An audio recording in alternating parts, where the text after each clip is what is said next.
sira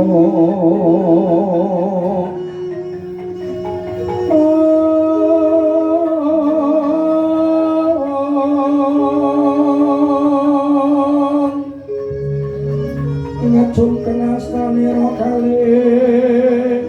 pisan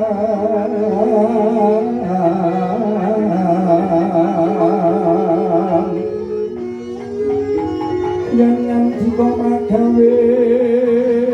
pronto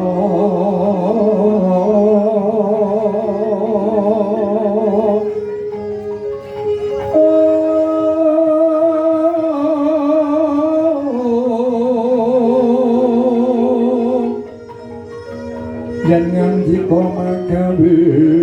pronto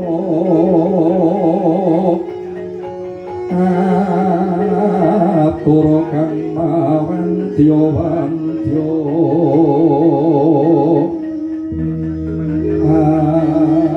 alon dijiling sabdo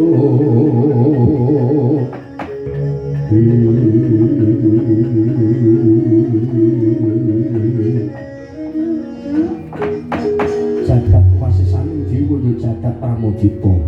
nggih angger bala jiwa dereng cekap dereng paripurna pun bobonggenipun ngudar gagasan dhateng Angger Baladewa usana jujul hanusuli bapak anglayoni menika kados dene pratanipun Sengkuni ingkang minggah wonten Singgil Binaturaka menawi mekaten prayogi enggal katut dipriksa sawanipun Paman Patih Hari Sengkuni Rama Prabu Mandaraka Sengkuni durung perkara singgon uprata padha kanthi becik Sengkuni kawula nuwun inggih sinuwun kula ingkang derek sowan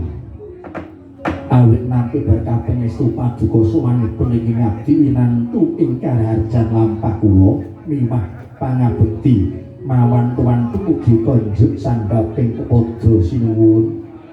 Prabu Mandaraka ya wis ndak tampa Sengkuni ora liwat asuniku marga ketam panono sanget anggen kula mundi parih pangestu paduka Paman Haryo dereng utawi samurawipun wonten negari Mandaraka ngaturaken kangge jenengan Paman Patih Sengkuni inggih nampi berkah pangestu dalem winantu ing Karaharjan lampah kula